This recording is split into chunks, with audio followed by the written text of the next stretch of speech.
Olá, é um prazer estar com vocês novamente no nosso canal aí Conteúdo Compartilhado. E hoje nós temos um convidado aí mega especial, um amigo de longa data, o Bruno Leonardo. Ele é fundador do ITSEED, empreendedor serial, com mais de 18 anos de experiência no mercado de educação corporativa. Vocês vão se surpreender com o que ele pode agregar aí para a gente nesse bate-papo que nós teremos. No ecossistema de inovação, ele foi diretor e mentor do Founder Institute, onde participou da aceleração de mais de 220 startups. E atualmente é vice-presidente da Exame Corporate Educação, um principal veículo de comunicação do país para desenvolvimento pessoal, profissional, empresarial e pioneira na editoria de inteligência artificial. E aí o Bruno vai contar aí como que ele chegou lá um pouquinho e falar para a gente desse novo desafio aí na Exame aí à frente da democratização da educação para as empresas. Bruno, seja bem-vindo, meu amigo. Obrigado, Eden. Muito obrigado aí pelo convite. Fico muito feliz de estar aqui com vocês. E, assim, primeiro, obrigado aí pela apresentação. É isso mesmo, eu venho aí cerca de 20 anos aí nesse mundo de educação corporativa e acho que o grande desafio que a gente vive hoje, né, olhando essa minha trajetória aí, né, é o quanto que o mundo do trabalho, né, o futuro em que a gente está envolvido, as nossas carreiras, o futuro da educação, o futuro de gestão de pessoas, está sendo tão impactado nesse momento, né? Porque eu acho que são duas coisas que estão impactando muito esse futuro do trabalho. A primeira é essas novas tecnologias que estão impactando de uma forma muito mais veloz a mudança, e a segunda é a longevidade, né? Ou seja, cada vez mais a expectativa de vida está aumentando, né? A gente, estudiosos do futuro do trabalho dizem que cada vez teremos mais carreiras, então, assim, além de a gente ter que se adaptar a novas habilidades, a gente vai se adaptar a um ambiente também mais longevo. Então, acho que são duas grandes, vamos dizer assim, novidades que estão acontecendo com a gente, né, nesse momento, e estudar, trabalhar e viver educação, né, nesse contexto é um grande desafio. Então, eu venho aí, já tive, né, comecei minha trajetória lá no COPEAD, depois o IEG, depois o ITSEED, agora Exame. Então, desde passando, né, por instituições, né, públicas, privadas, empreendendo, tecnologia, Brasil e outros países, a gente vê que o desafio ele é grande e o momento é ótimo, né, para quem gosta de desafios. E você quase não gosta, né, Bruno? Quem te conhece sabe aí. E é o que você falou desde lá de trás da faculdade, né? Do início lá no Rio de Janeiro. Você nem está mais no Rio de Janeiro, pode-se dizer assim, né? Mora lá, mas vive em São Paulo, pelo visto, né? Basicamente, eu vivo na ponte aérea, né? Eu vivo na ponte aérea. Mas, Bruno, falando de ponte aérea, né? Depois a gente vai querer ouvir um pouquinho da WITSEED, mas conta para nós um pouco sobre qual é essa missão que te levou, né, para Exame, que fez com que você abraçasse esse outro desafio, né, desse novo braço aí educacional da Exame, que já era uma referência em tantas outras frentes e agora está se tornando na parte de educação também, principalmente com a tua chegada. É muito legal, né, a gente olhar para trás. Acho que provavelmente todo mundo que está vendo e ouvindo a gente vai ter, em algum momento, uma história ali cruzando com a Exame, né? Eu digo que, assim, quando eu estava fazendo vestibular, Ellen, a minha família não podia, assim, não me faltava nada, graças a Deus, mas ela não era aquela coisa, aquela situação, sabe, de esbanjar, de sobrar. Então, não podia pagar por muitas coisas que eu queria para me ajudar no processo. Aí eu convenci minha mãe de que eu pelo menos precisava de assinatura de um veículo de informação para conseguir, assim, ir bem ali, redação, conhecimentos gerais, aquela coisa que era importante no vestibular. E aí ela falou, tá bom, eu aceito um. Aí eu fui lá escolher Exame, né? E isso é muito louco, você olhar assim, né, Você tantos quer anos falar, atrás, olha, mas... aonde você escolheu lá atrás e onde você está hoje, né? Não, é muito louco. Então, assim, quando você olha nessa trajetória, certamente muitos aqui devem ter alguma história aí passando. A Exame são 57 anos, né? Então, só para você ter ideia da dimensão hoje, cerca de 18 milhões de brasileiros, são 18 milhões de visitantes únicos entram no nosso site. Então, a gente é o maior portal, né, de negócios e economia do país. E a gente gosta de brincar o seguinte: foram quase 60 anos informando as pessoas, mas também formando. como foi o caso que eu acabei de falar, né? Então, assim, aquela leitura para mim era uma grande formação. Então, a gente que brinca, né, hoje que, de fato, quando chega essa entrada formal da Exame no mundo da educação, é que a gente, né, informou tanto para formar. Então, a gente também informa para formar. Então, há cerca de aproximadamente 4 anos, a Exame entrou, né, botou o seu pé ali no mundo da educação, começou a lançar os primeiros cursos como Exame Academy, depois teve uma evolução, né, desse modelo, e acho que o grande objetivo de eu, né, me juntar ao grupo é, de fato, levar essa transformação para dentro das empresas, ou seja, fazer com que, de fato, a gente consiga levar essa transformação que a gente tanto fala desse momento do mundo da educação, do futuro do trabalho, para dentro das organizações. Acho que essa é a minha principal missão, né? Até porque, né, Bruno, quando a gente olha a Witseed, né, que você fundou, ela tem sido, pelo menos para quem olha de fora, assim, um dos pilares importantes para esses recursos aí educacionais, óbvio, da Exame, né? Pode comentar um pouquinho como que essa plataforma, que eu sou suspeito de dizer, né, mas quem conhece sabe da capacidade contributiva que ela tem para as empresas, né? Tem contribuído para essa aprendizagem contínua, atrativa, estratégica e escalável nas empresas? Sim, conto. E, assim, sabe, né, melhor do que ninguém, a gente conversa muito o quanto que a história da UTC está conectada à história de serviços compartilhados, né, de serviços que a gente começou, né, com a nossa primeira, que a gente chama, né, de trilhas digitais, academias, academia de serviços compartilhados. Então, eu sempre sou muito grato, ainda até hoje, né, a gente é mantenedor ali, né, da ABSC, da Associação Brasileira de Serviços Compartilhados, está sempre nos fóruns, porque isso para a gente muito lembrado do quanto foi importante para a história da Witseed. Mas, aí, respondendo a sua pergunta, ali quando... Eu gosto de uma frase, né, do Jeff Bezos, se não me engano, é dele, e ele fala muito assim, eu gosto muito de me preocupar com as coisas que não vão mudar no mundo, porque aquelas que vão mudar, né, eu não tenho muita gestão sobre elas.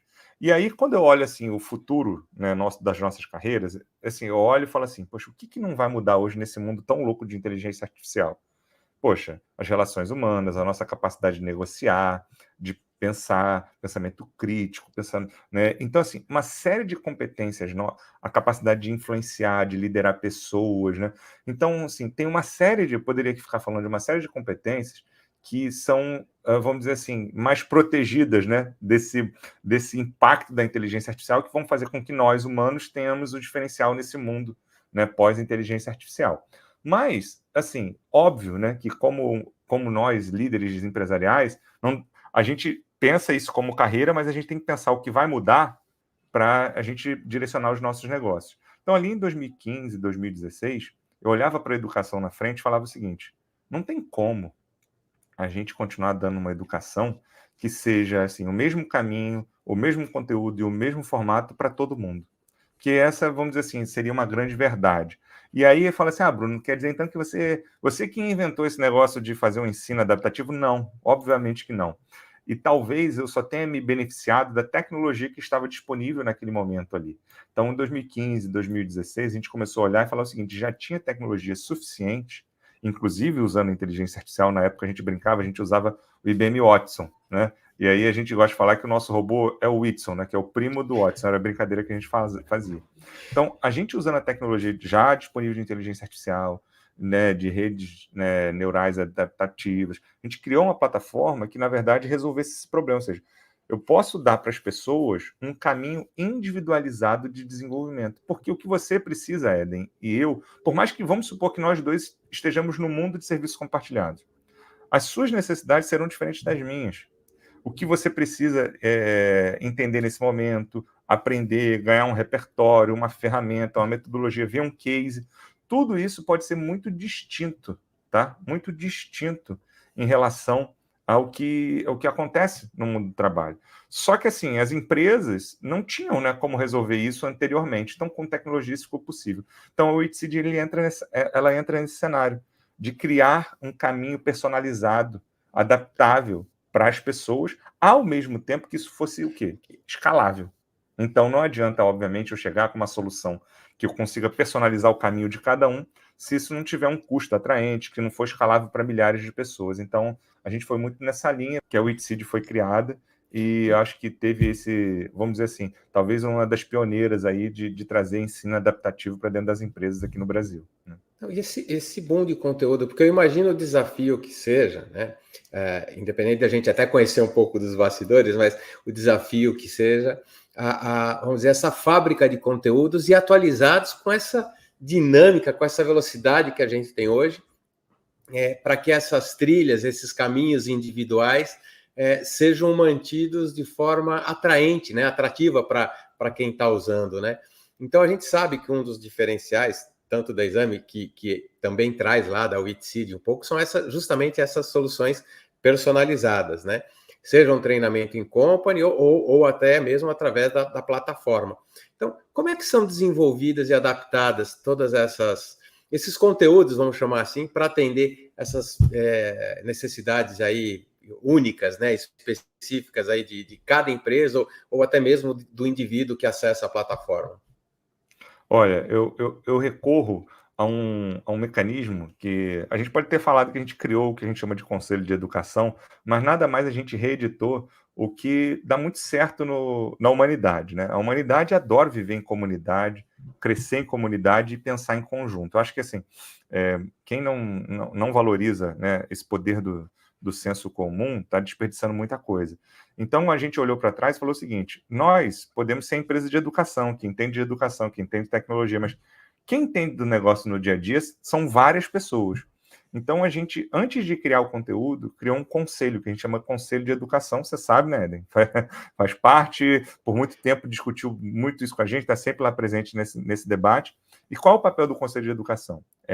Com que várias empresas se reúnam e falem para a gente o seguinte: esse é meu desafio atual, tá? Isso é o que eu estou realmente olhando para planejamento agora de curto prazo ou de médio prazo. É essa habilidade aqui que vai mexer no ponteiro do meu negócio. Então a gente ouve, né, das empresas, de quem está na ponta do dia a dia, esses desafios. Esse é o primeiro pilar. Eu digo que são 3. Então o Conselho de Educação, a gente é fundamental. Ele, desde o dia zero, existe na Witseed, continua existindo até hoje lá dentro do Exame, para a gente construir esses caminhos. O segundo pilar é ganho de repertório. A gente vai a muitos eventos, muitos congressos nacionais, internacionais, para, sabe, capturar aqueles sinais, aquelas coisas que talvez ainda ninguém esteja vendo, tá? Então, a gente vai lá, captura esses sinais e fala: ó, isso aqui estrategicamente tem que colocar, porque talvez alguém não esteja vendo e a gente precisa dizer que isso existe. E o terceiro são benchmarks de falar o seguinte: olha, as empresas nos falaram isso, a gente capturou esses sinais, mas também pelos nossos dados, a gente vê no dia a dia que tem ainda um gap que se olha para determinadas competências. Vou te dar um exemplo. Comunicação, parece uma coisa super básica, né? Mas até hoje, 2024, continua sendo um gap gigantesco dentro das organizações. Então, eu estava falando isso semana passada com o meu time, a gente ainda vai reforçar mais, claro, que adaptado ao contexto em que a gente vive, uma série de treinamentos e trilhas voltados para a comunicação. Então, é baseado nesses 3 princípios, que eu acho que é o seguinte: esses 3 princípios poderiam ser usados para qualquer empresa, tá, Ed? Assim, poxa, você pegar uma comunidade que vai te dar insights do que está acontecendo na prática, você ter ganho de repertório, né, através de estudos de tendências, e você olhar gaps atuais que existem. Então, assim, a gente soma isso e aí produz ali o nosso roadmap de conteúdo, né? Ou seja, aí você consegue ter essa fábrica, né, alimentando aí de forma direcionada para as reais necessidades, justamente porque o conselho acaba conseguindo fazer esse papel, né? É óbvio que não é a única porta de entrada, a gente sabe disso, mas é uma entrada assim muito viva, né, que vocês conseguem manter. E isso é bacana. E com a chegada da IA, eu sei que você falou que mesmo lá em 2015, 2016, até o primo do Watson, enfim, né? Mas brincadeira à parte, como é que a incorporação da IA tem ajudado, né, tanto vocês na geração, enfim, na preparação desses conteúdos todos, mas para quem também está usando, para melhorar justamente a experiência do usuário, de quem se propõe a aprender, né, através da plataforma, através da Exame. Legal. Eu acho que essa resposta, de novo, vale para... Vou responder o que a gente está fazendo, mas vale para extrapolar para qualquer um. a gente pensa desde as tarefas mais básicas até as mais complexas. Mais básicas, eu vou te dar um exemplo. Hoje, a gente consegue, com um botão, né, não só legendar qualquer conteúdo, vídeos nossos, nossas trilhas, porque basicamente o que a gente tem lá? Nós temos séries, né? Webséries que está na nossa plataforma lá de streaming, que são vídeos gravados num formato mais interessante e atraente para as pessoas consumirem, de curta duração. Só que, obviamente, até do ponto de vista de acessibilidade, nós sempre tivemos legendas. Um exemplo. Só que essas legendas, como é que era anteriormente? A gente mandava para uma empresa especializada, essa empresa ela digitava, né, produzia o texto, depois produzia a legenda, a gente sincava essas legendas, subia. Era um processo mais lento e mais caro, tá? Hoje, a gente aperta um botão, gera a legenda automaticamente. Ah, tem uma palavrinha ou outra que é assim. Olá, é um prazer estar com vocês novamente no nosso canal aí Conteúdo Compartilhado. E hoje nós temos um convidado aí mega especial, um amigo de longa data, o Bruno Leonardo. Ele é fundador do ITSEED, empreendedor serial, com mais de 18 anos de experiência no mercado de educação corporativa. Vocês vão se surpreender com o que ele pode agregar aí para a gente nesse bate-papo que nós teremos. A gente prefere ter, né, esse mínimo erro, mas uma agilidade tamanha para o usuário, que já tem em tempo real essa legenda. E aí, digo mais, não é só essa legenda em português. Ele tem essa legenda em qualquer idioma. Entendeu? E aí você fala, mas para a gente isso é importante? Nós temos empresas globais, né, que hoje são nossos clientes. Vou pegar algumas. Tem a Mosaic, por exemplo, Mosaic Fertilizante, você tem a Natura, né? Você tem várias empresas que têm atuações em outros países que sim, que precisam de outros idiomas. Isso para a gente poderia ser uma barreira de tempo e investimento num primeiro momento, tá? Então aí a IA hoje, assim, o próprio player que a gente utiliza já embedado na plataforma, você bota um botão, ele legenda. E outra, dubla também. Sim. A dublagem. Eu ia te perguntar, também é dublado, né?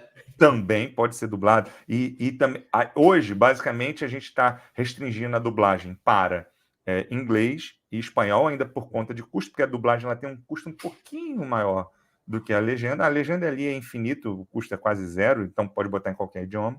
Mas a dublagem, ela não é uma dublagem daquele estilo que a gente brincava de filmes que a gente via aqui no Brasil na década de 90, não, né? Eu falando aqui, a boca não. Ele usa meu tom de voz, ele usa uma sincronização que você fica assustado, né? Assusta. Então, assim, hoje, por exemplo, se alguém quiser fazer um teste, depois baixa o aplicativo que se chama HeyGen. É HEYGEN, se eu não me engano, isso. HeyGen. Baixa esse vídeo desse aplicativo. Bota um vídeo seu lá, Éden. Não sei se você já fez esse teste, mas quem estiver ouvindo, faça. Bota um vídeo seu lá de 1 minuto, assim, falando qualquer tema, tal, em português, e sobe. Pede para ele legendar e dublar. E aí você vai ficar extremamente impactado com o resultado disso. Então, assim, eu estou dando um exemplo, né, super básico do uso da inteligência artificial em processos que antes eram mais demorados e mais custosos. Então, a inteligência artificial ela já nos traz agilidade e, obviamente, economia. Além, obviamente, de usar a inteligência artificial do ponto de vista no motor de recomendação. Por exemplo, você tem um que a gente chama lá de MyAsk AI, que é, né, pergunte à minha inteligência artificial. Você pode conversar lá, você tem dúvida, assim, eu estou querendo aprender isso, porque às vezes você não consegue linkar aquilo que você quer aprender com o conteúdo que está lá disponível, com o nome. Você conversa, ele vai bater num papo e ele vai falar, olha, o que você precisa é ver isso, isso e isso, entendeu? Que ele já consegue pegar todo o nosso conteúdo, ele lê todo o nosso conteúdo, ele consegue entender isso e linkar com aquelas perguntas e fazer uma recomendação baseada. Então, assim, tarefas mais complexas para ganho de experiência do usuário. Então, eu vejo, Éden, assim, a inteligência artificial hoje, não só no meu contexto, mas no contexto de qualquer empresa, é isso. Reduzindo o custo, ganhando agilidade e aumentando a experiência desse usuário. É assim que você tem que pensar nela hoje em dia, né? É que essa plataforma, então, que usa toda essa tecnologia, tem todos esses benefícios, agilidades, enfim, ela também hospeda esses conteúdos aí personalizados para as empresas, como você deu exemplo de algumas aqui. E você já trouxe alguns benefícios, né? E como que ela ajuda aí, de alguma forma, a atingir esses objetivos. Consegue trazer algum exemplo, não precisa nem citar o nome da empresa, se for o caso, mas mais prático, assim, porque, olha, nós estamos ajudando a alcançar esses objetivos de aprendizado, de desenvolvimento, com toda essa tecnologia, né, usando essa plataforma aí da Exame? Posso citar nomes porque tem cases que são abertos. Vou aqui trazer o nome do meu querido amigo Carlos Janibelli, né? Que Da foi diretor Mosaic. por um longo tempo, né? Do CSC da Mosaic Fertilizantes. Mas assim, o Janibelli, eu fiz uma entrevista com ele há um tempo, e em 2018 ele começou um trabalho conosco de produzir exatamente isso que você citou. Vídeos customizados da realidade dele para misturar lá com os nossos vídeos. E por que vídeos customizados? Porque ele queria fazer sobre os processos internos, sobre sistemas, sobre procedimentos, sobre requisições, sobre várias coisas internas do ambiente dos processos, macroprocessos do CSC dele. Qual era o objetivo dele? O objetivo dele era alguns. Primeiro, ganhar velocidade no onboarding de novos colaboradores, por exemplo. Tá? Segundo, fazer uma melhor gestão do conhecimento, porque muitas das vezes, às vezes tem processos ou assim, dicas ou funcionalidades que ficam muito na cabeça das pessoas e não estão explicitados. Então, ganhar nessa gestão do conhecimento. Depois, reduzir custo do ponto de vista de capacitação interna das pessoas. Muitas vezes, vou treinar num procedimento, ou numa questão cultural, ou numa questão de um processo, numa questão do sistema, pego uma pessoa interna, um consultor, alguma coisa, paro, desloco ela, ou travo as pessoas, todo mundo no mesmo tempo, aí alguém não teve tempo, eu tenho que fazer uma outra turma. Então, assim, redução de custo, gestão do conhecimento, velocidade no onboard, algumas dessas características dele ter nos acionado. E aí ele foi muito legal, porque assim, lá em 18 ele já olhava e pensava assim, a educação, e ele queria, Bruno, tem que ser digital, tem que ser escalado, tem que ser um negócio rápido, interessante, e que não seja um negócio assim que eu crio obrigatório e a pessoa acha um saco, né? Desculpa da palavra, assim, para ver, né? E que legal, né? Antes de uma pandemia que obrigou todo mundo a ser digital, né? A visão Isso, tanto foi antes. dele como de vocês já é anterior a essa necessidade imposta, né, por uma situação atípica, né? Exato, exato. Porque é isso, né? Hoje, pós-pandemia, a gente falar de uma educação digital pode parecer muito óbvio.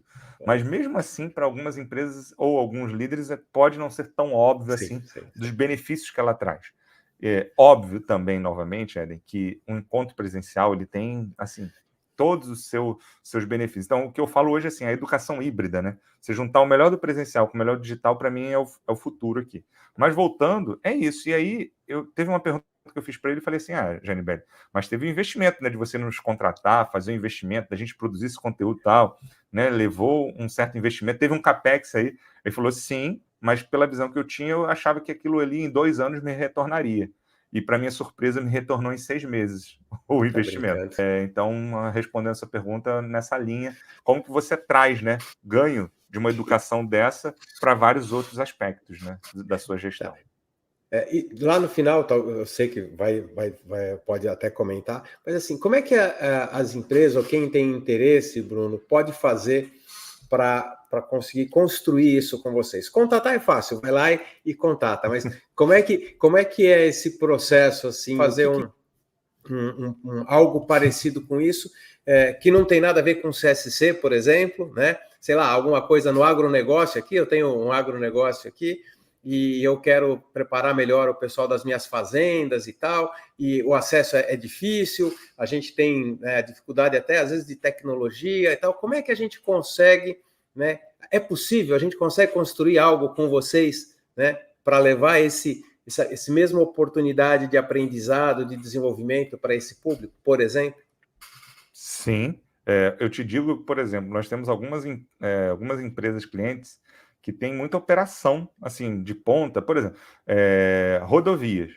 Cara, tem a pessoa lá no pedágio, ou, por exemplo, você pega uma empresa de saúde, tem enfermeiros, não sei. Então você fala assim, são pessoas que às vezes podem ter uma restrição à conectividade, a computador e coisas do tipo. A gente produziu, de fato, uma experiência que seja muito simples, muito objetiva da pessoa acessar. Se ela tiver um celular, ela vai conseguir. Mesmo, por exemplo, no agronegócio, em áreas remotas, o aplicativo ele permite que você baixe offline, tipo um streaming, um Netflix, um Amazon. Você pode baixar o conteúdo offline e mesmo em áreas remotas ele vai ter acesso a esse desenvolvimento. Então, quando você pensa, né, numa aplicação como essa, você tem que pensar no usuário final. Então, em escala, você tem que resolver esses problemas. Então, isso é muito simples. Mas, você até brincou, contratar é fácil. Realmente, contratar a gente é fácil, é mole. É só entrar em contato que a gente vai certamente bater um papo, virar amigo, relacionamento de longo prazo e vai ser fácil. Agora, qual o desafio nessa história? O desafio é a cultura, né? É a cultura de aprendizagem, tá? Se você não tiver um líder, assim como eu citei o Janibelli, mas assim como você também, eu sei, né? Você já foi também meu cliente, né, Eden? E qual é a diferença de um líder que entende que ele tem que ser o exemplo? Se ele não for o exemplo, se ele não criar um espaço, né, para que ele valorize aquele desenvolvimento da pessoa, que ele valorize a pessoa parar para aprender, para refletir. Parar para aprender é até feio o que eu falei, mas assim, estar aprendendo no fluxo do trabalho, né? Que ele valorize o ganho de repertório dessas pessoas. Então, e ser um exemplo, a coisa não acontece. Então, se não tiver um suporte da liderança, das pessoas envolvidas, não adianta tecnologia, não adianta conteúdo bom, o resultado ele não acontece. Então, acho que o maior desafio nessa história é, de fato, essa cultura de aprendizagem, de evolução, de inovação, né? E aí, vou tomar a liberdade de usar o Janibelli como referência. Ele teve um trabalho enorme, provavelmente dentro de casa, porque ele sozinho também não faria isso, né? Mesmo, ok, ele poderia Óbvio. fazer no CSC, que ele era o head do CSC, mas para levar isso para a organização, para que o RH entendesse que porque esse é um tema normalmente de RH, né? O RH não comprar essa ideia, não entender e não ver o retorno como o Janibelli viu, é o que você acabou de dizer, ou seja, tem um desafio grande de convencer, talvez, a organização, porque mesmo estando em 2024, a caminho de 2025,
Mas uma das coisas que mais acontecem lá nos debates que eu tenho com esses C-Levels e os meus convidados é o seguinte: eu convido muitos CEOs de empresa para responder. Eu tive com o Caíta agora recentemente, teve o Adib, né, da CIMED, entre outros. Né, sabe o que eles mais falam assim? Falam assim, ó, treinar, capacitar, foco nisso, foco naquilo, tá? Cara, assim, eles repetem, então são CEOs que dão importância a isso, que o RH dele não vai ter trabalho, que a liderança vai desdobrar isso. Então, assim, vejam que empresas hoje que estão voando, empresas de sucesso, o nível de importância e prioridade que eles dão na discussão disso do dia a dia. A liderança que não estiver priorizando isso, está com um baita desafio pela frente, né? Não só priorizando, né, Bruno? Eu vejo, e aí eu vou usar até o meu exemplo, né? Não sei se você sabe, mas eu estou fazendo aquele curso de IA para negócios da própria Exame, né? Aquele Ah, MBA. sim. Não sei se você Uhum. sabe, mas eu estou fazendo. Que legal, não E, sabia, mas olha só, fico é, feliz em saber.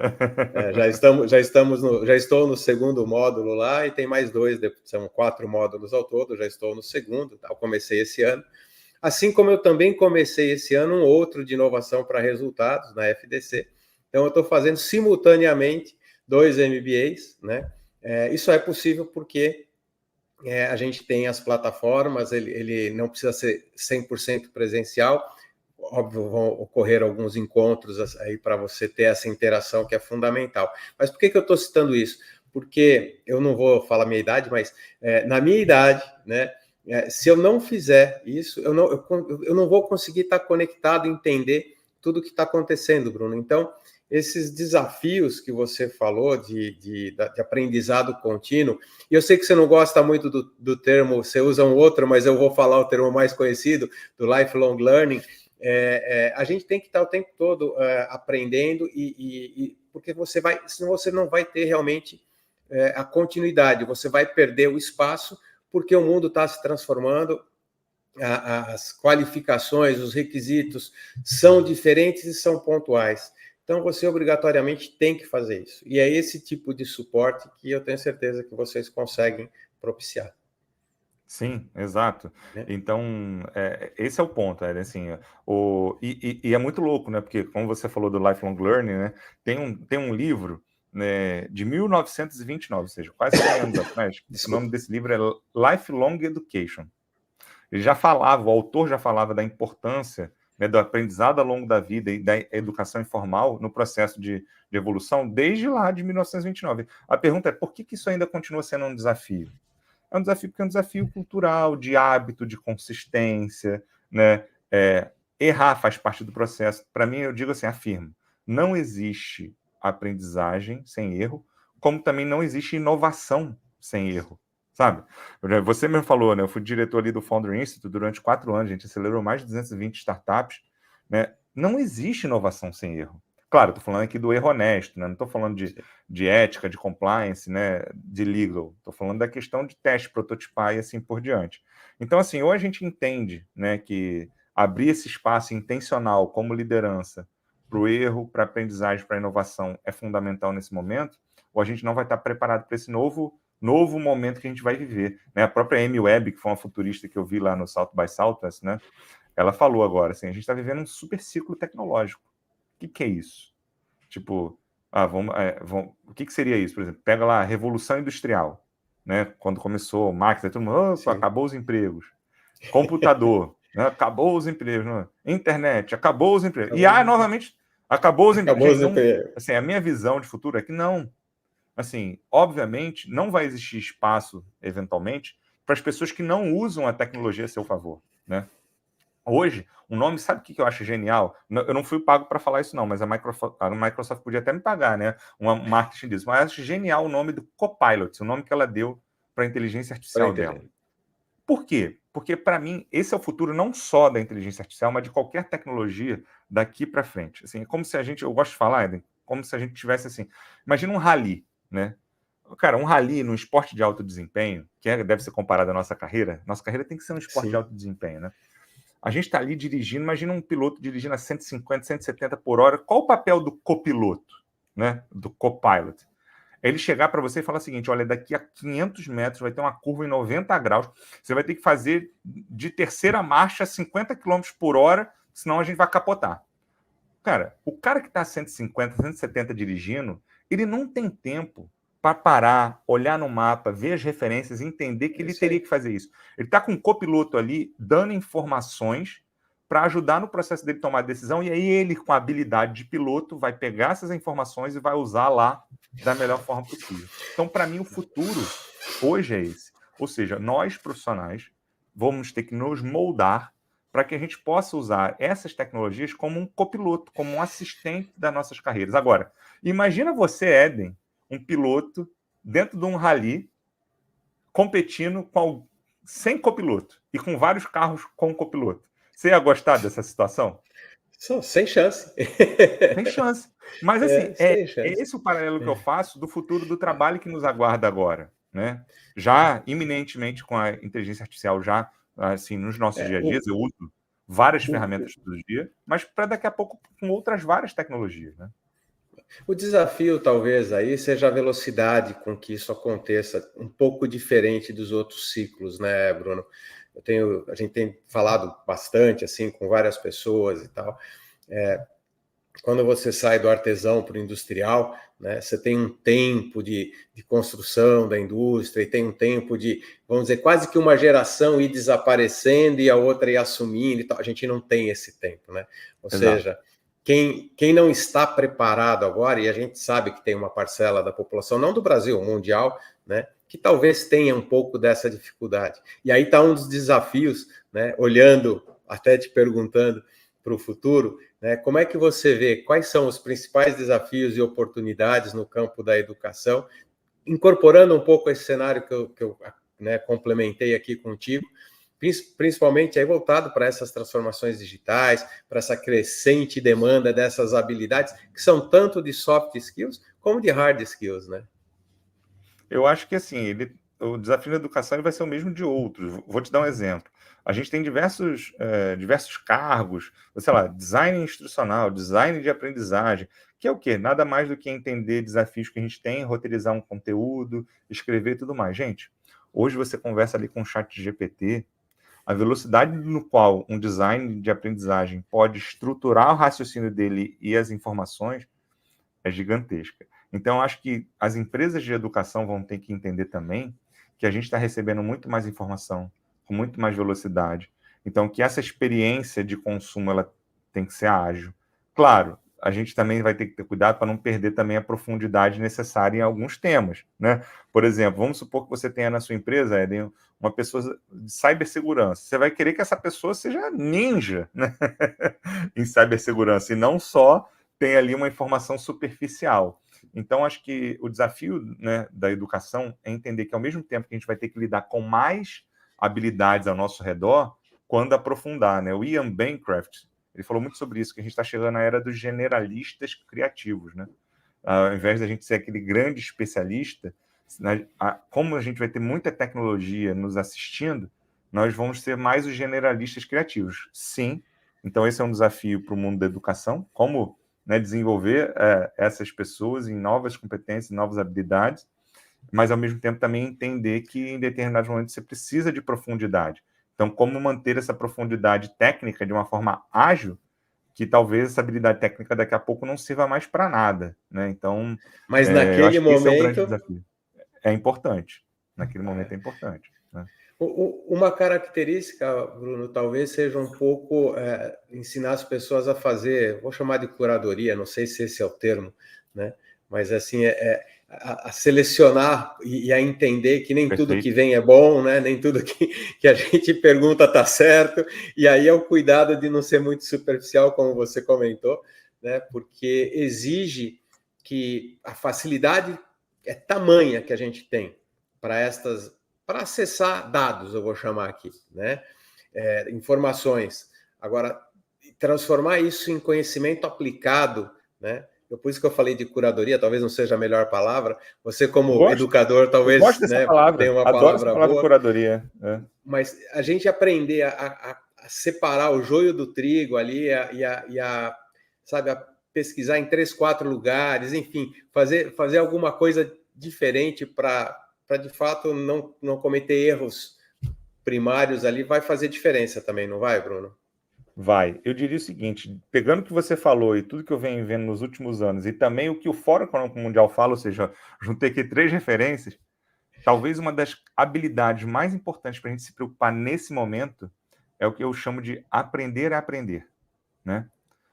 Tem termos em inglês para isso e tudo mais, ou agilidade na aprendizagem, né, que é o Learn Agility, enfim, vários termos que podem ser para isso, mas é o que você falou. O aprender a aprender é como que eu, primeiro, torno esse processo constante, ou seja, ganho hábitos, e aí eu tenho que estudar, nosso processo de tomada de decisão. O cérebro, ele é muito traidor, né, da nossa formação de hábitos.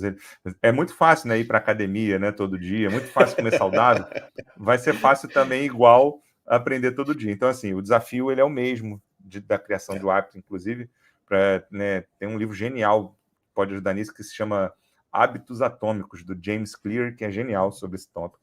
Então, assim, o aprender, ele começa por esse desafio, né, de criação de hábito, e passa por isso que você falou da curadoria, que a gente está numa era de muito acesso a tudo, mas também de excesso, né? Tem um excesso de informações. Então, assim, qual que eu pego, qual que eu julgo importante para aquele meu contexto. Então, eu começo a ter um senso crítico do que eu vou receber, de quem eu vou seguir numa rede social, de que conteúdo ele é mais útil, menos útil. Então, essa questão da curadoria e a forma. Então, assim, o aprender a aprender, ele passa por técnicas, por hacks, de formas em que a gente pode aumentar a nossa capacidade, como se fosse uma musculação do cérebro, né? A nossa capacidade de estar constantemente ganhando esses novos conhecimentos, novos repertórios e colocando em prática. Talvez essa seja a grande habilidade do futuro. E que a gente vai ter que ajudar alguns multiplicadores a fazerem isso e a irem multiplicando e esse negócio expandindo de uma forma, mesmo com toda a tecnologia, né? Porque como vai pelo exemplo, né? À medida que a gente vê os líderes fazendo, ou as pessoas de resultado fazendo, isso também acaba nos incentivando, né? Ouvi um pouquinho, você já falou do clube de RH, né? Do clube de CHRO, mas assim, você tem conduzido algumas frentes e essa é uma delas, né? Então, assim, comenta um pouco para a gente qual a importância, né, e como que o próprio clube tem ajudado as empresas que estão participando e, obviamente, a relação disso com a educação corporativa e com a própria inovação que vocês acabam tratando um pouco de tudo, né? E para emendar já e ficar tudo numa só, né, você também tem ido, acho que é o segundo ou terceiro ano seguido que você vai no SXSW, né? E qual que é a importância desse evento para tudo isso que a gente está dizendo aqui agora? Legal. Assim, quando eu falo do clube, né? Pensa assim, nosso cargo de liderança é um cargo solitário, né? Tem muita gente que não gosta de falar isso. Ah, isso é besteira, tá? Mas muitas das vezes a gente se pega, né? Num processo rotineiro de tomada de decisão e de troca que às vezes é um pouco limitada. E quando a gente pensou no Clube CHRO, é muito de criar um ambiente em que a troca segura, né, em que eu sentisse um espaço de segurança psicológica para fazer perguntas que são mais difíceis, ou até expor situações mais difíceis, fosse um ambiente realmente seguro para isso. Então, esse foi o primeiro objetivo, né? Então, se reunir com recorrência. E por que eu pensei no RH, né, no C-Level de RH? Porque, assim, dali é onde desdobram diversas diretrizes, né, de pessoas da empresa. Então, tem sido bem legal, a gente completou um ano, tá, Eden, de encontros mensais de vários C-Levels lá, né, nessas experiências, e eu acho que assim, e o outro grande objetivo é casado com a pergunta que você me fez. Eu sempre levo para o Clube CHRO pessoas de vieses e experiências distintas. Desde, por exemplo, eu disse, eu levei uma vez um amigo meu, o Marco Túlio, um grande pesquisador que foi da Dom Cabral, é da FGV, para falar sobre dados e pesquisas de confiança. Já levei o Nunes, também um outro grande amigo, que foi comandante do BOP, para falar formação de times de alto desempenho. Aí, do outro lado, eu levo o Caíto, né, fundador da Chili Beans, com um case genial como esse. Do outro lado, eu levo o Adib, já levei diretor de inteligência artificial. Ou seja, o negócio é bagunçar a cabeça de quem está ali, com informações, vieses e experiências distintas, mas da ótica de um problema igual, que é o problema de pessoas, de liderar pessoas, de formar cultura, né, de como como melhorar engajamento, que é um problema similar a todos nós. Então, fazer isso num viés diferente, né, mas criando um espaço seguro, porque a gente sabe, de novo, eu compadeço desse ponto, a liderança muitas vezes pode ser sim um cargo solitário. Então, esse é o objetivo.